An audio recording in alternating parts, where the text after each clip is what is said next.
Şanslar. Hoş geldiniz.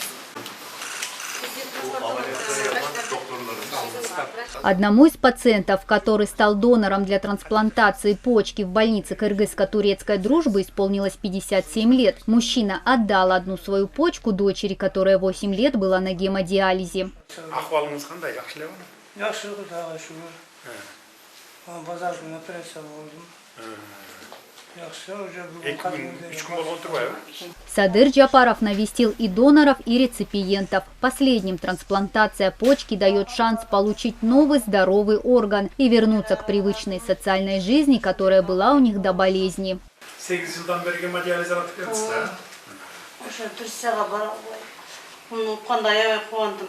Наш уважаемый президент нас всех привел к этому замечательному дню. Он нас поддержал своим волевым решением, то есть организовать, подготовить трансплантацию, провести. Из своего фонда президентом выделено 1 миллион сомов на приобретение самых современных, оборудований для оснащения лаборатории. Уважаемый наш президент еще несколько месяцев назад выделил из своего фонда финансовые средства для приобретения 4 гемодиализных аппаратов. Все этапы, которые касаются трансплантации почек, они работают с хорошим оснащением, с хорошим уровнем квалифицированных врачей.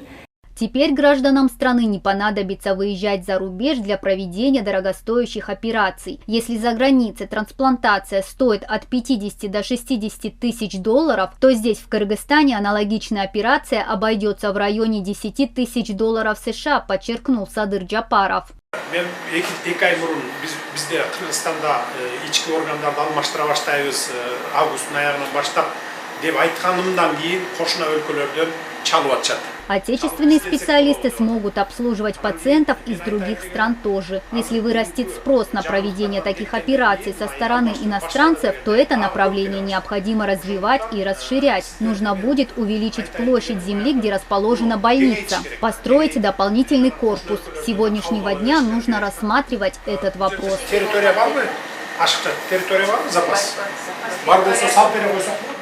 Для полноценного проведения подобных операций больница кыргызско-турецкой дружбы оснащена современным медицинским оборудованием, аналогов которого пока нет во многих странах. В этом отделении работают высококвалифицированные медсестры, которые прибыли из Турции. За сутки здесь работают до 10 медсестер. У нас пациенты здесь госпитализируются.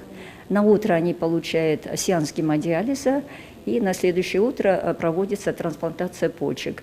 На данное время проведено операции 2 парам, донором-реципиентом. Первая пара там донором был отец, вторая пара донором была мама. Теперь через несколько дней будет прооперирована 3-я пара. На сегодняшний день в Кыргызстане насчитывается почти 2600 больных, получающих гемодиализ. На каждого пациента государство выделяет в среднем 6500 сомов на 1 сеанс. В год это составляет около 2,5 миллиардов сомов. Теперь, имея возможность проводить операции по трансплантации в стране, эти бюджетные средства можно будет направлять на реализацию других социальных проектов. Буквально несколько лет назад у нас была огромная очередь, чтобы наши пациенты, нуждающиеся в гемодиализе, они без очереди попадали на гемодиализ, то на сегодняшний день они абсолютно очереди нет. Они сразу попадают на гемодиализ без очереди по решению комиссии. И самое такое хорошее достижение, что эти больные сейчас уже за услуги гемодиализа не оплачивают. Они получают бесплатно, им оплачивает государство. Сейчас в Кыргызстане находятся 140 медицинских специалистов из Турции. Они проведут в стране 2-3 года и будут на практике обучать местных врачей. За этот период отечественные специалисты наберутся опыта и самостоятельно начнут проводить операции по пересадке почки. А это, как показывает статистика, количество больных почечной недостаточностью – необходимость. Рост пациентов с различными заболеваниями почек растет. Из их числа это воспалительные заболевания почек, хронические гломерулонефриты, которые приводят к хронической почечной недостаточности. И самое основное – это сахарный диабет тоже приводит к диабетической нефропатии, в итоге к заканчивающейся хронической почечной недостаточностью.